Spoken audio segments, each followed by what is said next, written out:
about din sa pagiging konektado nito sa mga Chinese national na involved nga mga criminal na Chinese o tinatawag na illegal na organization ng mga Chino. So tinatawag niya na baka isang spy o isang spy talaga si Alice Guo at ginamit lang yung pang-cover up ang pagiging mayora ng Banban City. So, ginawa din nila ay ni-freeze nila, tinignan, binusisi nga ang mga kayamanan o pag-aari ni Alice Guo kung bakit may ganun siyang kalaking pera. So, facing the charges related to illegal gambling activities money, so si Alice Guo daw ay kasali sa mga illegal gambling na mga aktibidad, money laundering, human trafficking at fraud. Yon ang mga ibinabato nila laban kay Alice Guo na ginagawa daw nito sa Banban City. So, si Alice, mayroon siyang passport holder ng Philippine passport at meron din siyang late registration. At sinasabi niya na bukal sa puso na siya ay isang Pilipino dahil yun ang itinatakmang isipan ng kanyang ama na isa siyang Pilipino. Kung pagkakaalam ko sa batas, kung sakasakali man dito pinanganak si Mayora nga, is kapag ipinanganak ka sa isang bansa is... Good morning mga ka-Chicks Master. Pag-uusapan natin ngayon ang tungkol kay Alice Guo. Kahit saan man tayo magpunta na social media, Facebook, Twitter, TikTok, YouTube, nandoon talaga ang mukha ni Mayora Alice Guo. So pag-uusapan natin ngayon kung bakit sikat si Alice Guo ngayon sa Pilipinas at lalong-lalo na sa social media. Sino nga ba itong napakagandang mayora na wanted o tinatawag na pugante ni Senator Risa Hontiveros na sikat sa social media? So, ito na. Mag-umpisa na tayo. Bago tayo mag-umpisa, mga ka-Chicks Master, kung bago pa lamang kayo dito sa akin channel, huwag kalimutang mag-like at mag-subscribe para sa tuloy-tuloy nating kwentuhan at chikahan. This is your Chicks Master, Gray Bonnet, ang inyong KKKK dito sa Middle East. Ang inyong kagapay, kasama at kapatid dito sa Middle East. Welcome to my channel. Here's everything you need to know about the Alice Guo scandal. Alice Leal Guo, elected as mayor in 2022, quickly amassed wealth and influence. But in July, suspicions grew about her ties to Chinese criminal organizations and her involvement in illegal activities. After a raid on a Philippine offshore gaming operation in Bamban, authorities found over 800 people, allegedly held against their will. Philippine investigators, led by Senator Risa Hontiveros, uncovered inconsistencies in Guo's history and connections to Chinese nationals involved in crime. The authorities are seeking to seize over $106 million in assets. Alice Guo is facing charges related to illegal gambling activities, money laundering, human trafficking, and fraud. When Guo vanished from the Philippines in July 2024, sparking a nationwide manhunt, and was arrested in Tangerang City, Jakarta, Indonesia, on September 2024. NBI Director Jaime Santiago said Guo will first be taken to the Bureau of Immigration before being handed over to the NBI. President Ferdinand Marcos Jr. praised law enforcement for their efforts, sending a clear message: no one is above the law. Her arrest in Indonesia marks a major victory for the Philippine government. President Marcos Jr. said all government officials who helped dismissed Bamban Mayor Alice Guo escape will be fired and...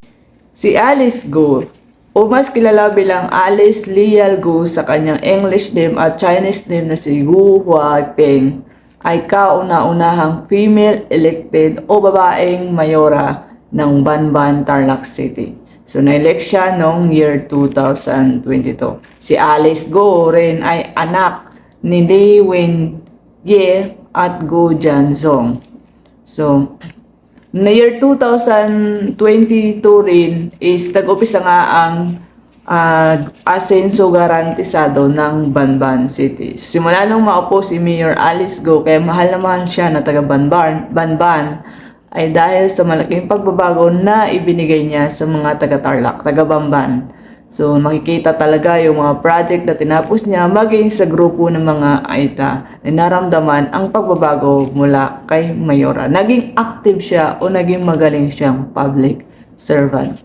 Noong year 2024 ay binusisi nga ang lahat ng asset ni Alice Go o ang background ni Alice Go dahil nga sa isa siyang Chinese na sinasabi na isa siyang spy galing sa illegal na Chinese organization o protector siya ng illegal na gawain ng Pogo. Noong year din yung panahon ni Duterte ay marami din ng pumirma para malegalize ang Pogo. Tapos ngayon pala ay mayroon palang illegal daw na ginagawa ang Pogo sa Banban. So sinasabi nila na ito si Mayor Alice Go ay isa sa mga protector o protector nga ng Pogo ng Banban City. Sa mga illegal, yung illegal na trabaho ng Pogo. So nagulat sila kung bakit sinasabi ni Alice Go na hindi niya alam mga about sa illegal na ginagawa ng Pogo. Pero nakakapagduda daw na mayroon siyang malaking kayamanan o marami na ang kanyang pag-aari. Pero ayon kay Alice Go, bago siya maging politiko, bago siya sumabak sa mundo pasukin ng pagiging politiko o politika, ay isa siyang dating businesswoman. Yun ang pagkakaalam na ibang nakakakilala kay Alice Go bago siya maging mayora ng Banban ay isa siyang negosyante dito sa Pilipinas. So, noong July, nagkaroon ng mga haka-haka na itong si Alice Go ay konektado nga sa Chinese criminal organization o mayroong involvement sa mga illegal na activities dahil nga sa biglang paglitaw ng kanyang mga ari-arian kuno. Dahil si Alice Go ay mayroong chopper at mayroon din siyang tinatawag na private jet at pero pa siya mamahaling mga sasakyan. So, mayroong mga issue na baka daw si Alice Go ay isang spy.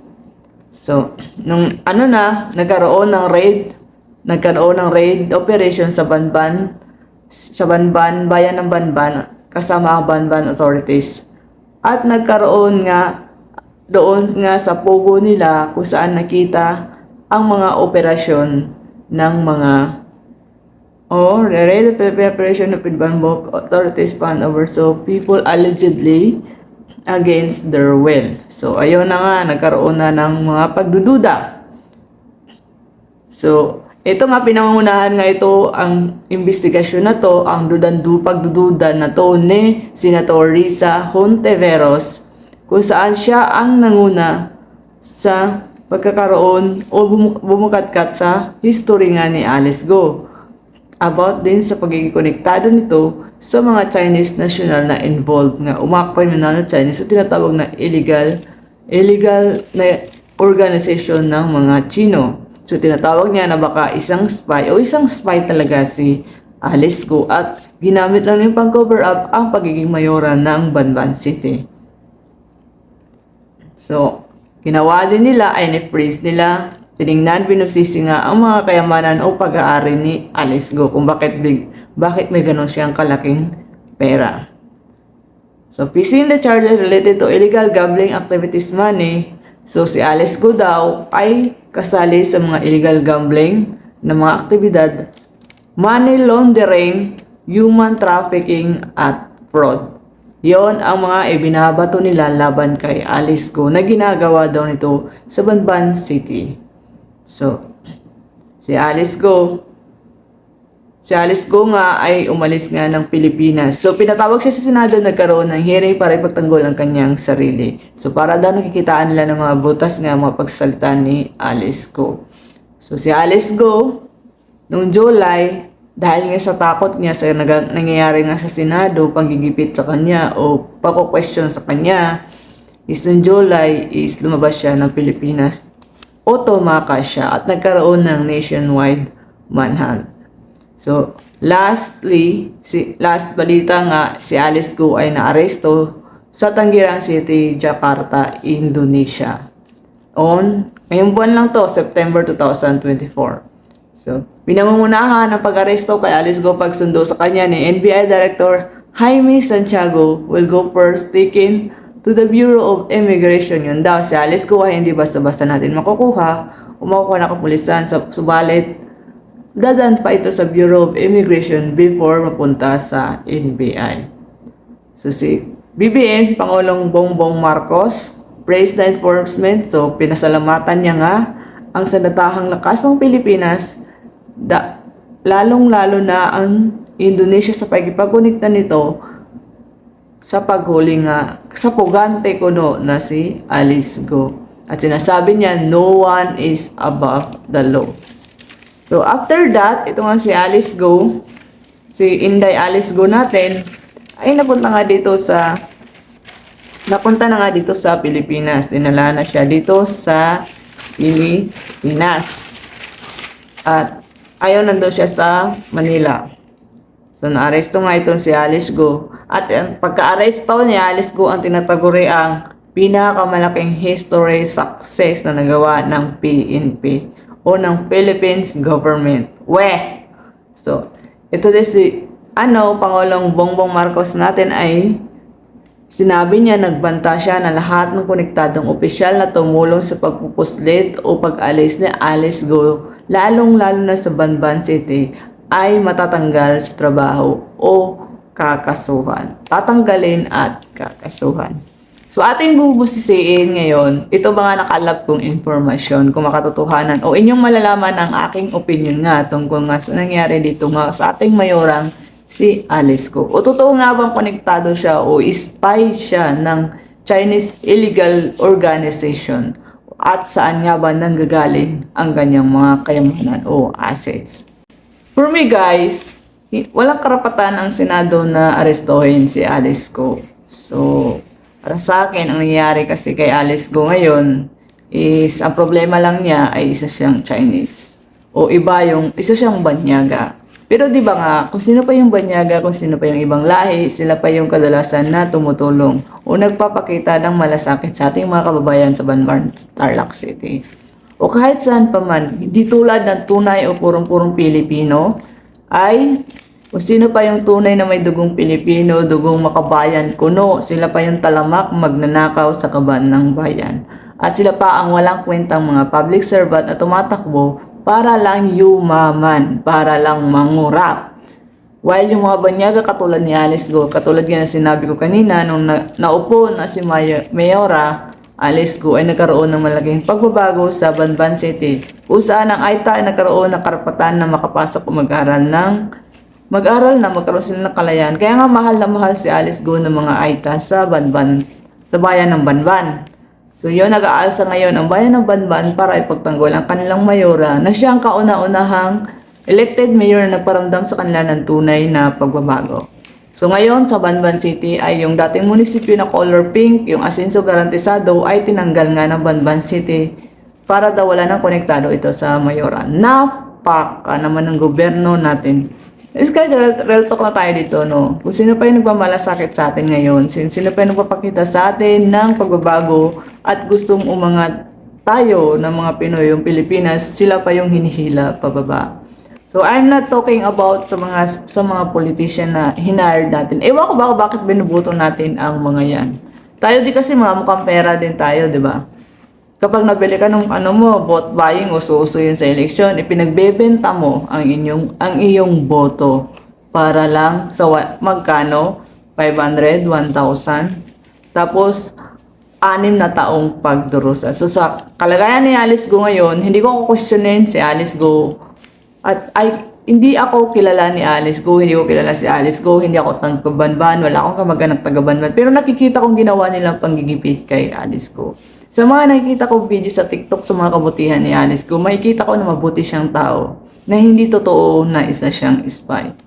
Maaaring questioning nga siya na isa siyang spy dahil nga sa kanyang may lahi siyang in-check. Pero yung malasakit, yung pagbabago na pinakita niya sa Banban, hindi yun matatawaran ng kahit sinong politiko na purong Pilipino. And ngayon na nga, pati Vice Mayor din nila, Denise May sa taga-asa nga, taga-Banban City, o umaalma sa ginawa ng panggigipit nga sa kanilang mayora. At napapansin ko rin sa gobyerno natin, no? Pag may mga malalim na konektado sa mga Duterte, yun talaga ay inuuna nila o iniisa-isa. Una na pinupunta nila si Alice Go, panggigipit kay VP Sara Duterte, at ngayon naman si Pastor Kibuloy.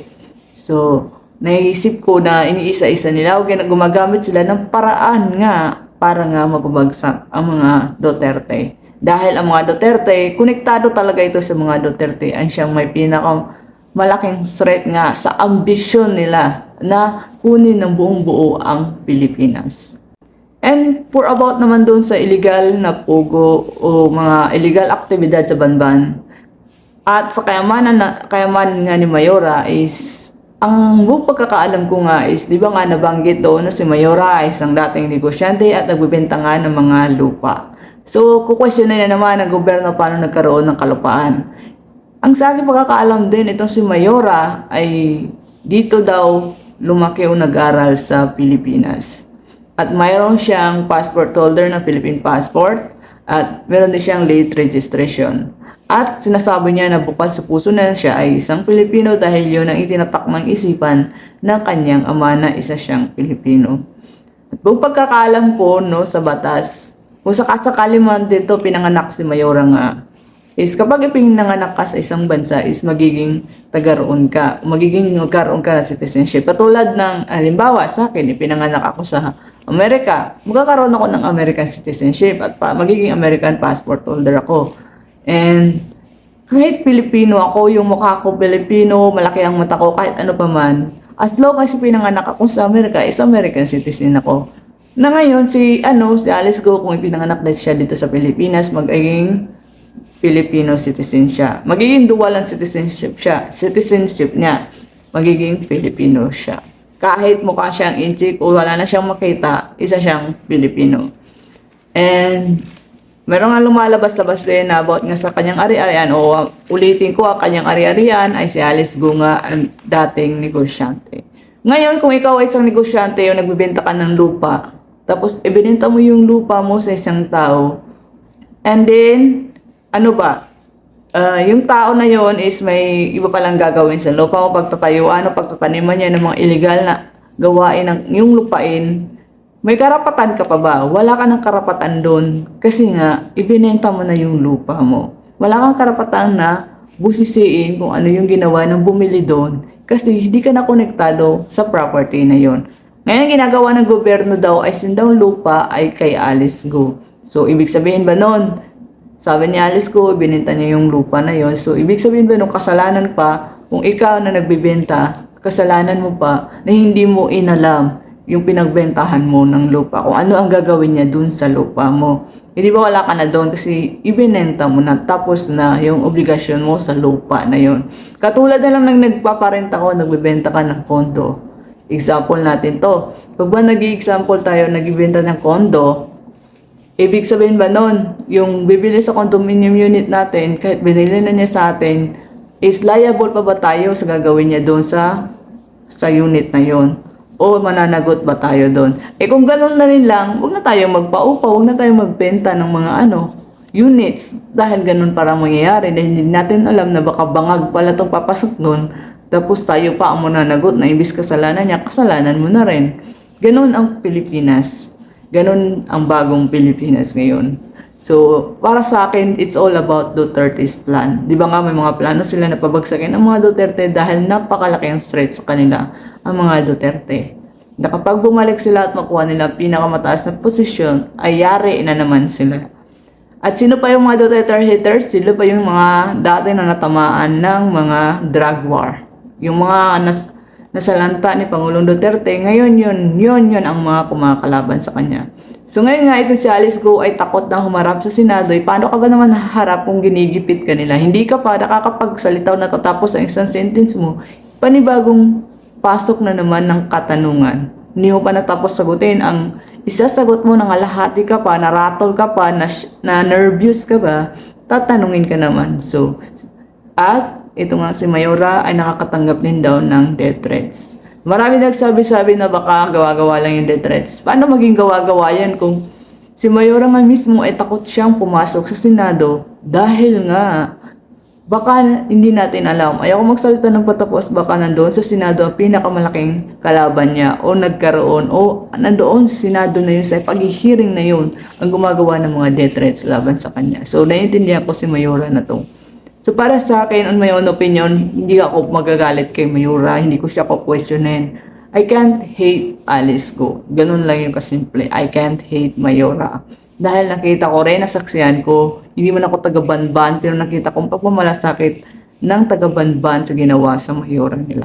So sana lang magising na tayo mga Pilipino kung ano-ano nangyayari dito sa ating bagong Pilipinas. Yun lang. Thank you for listening. Sayonara.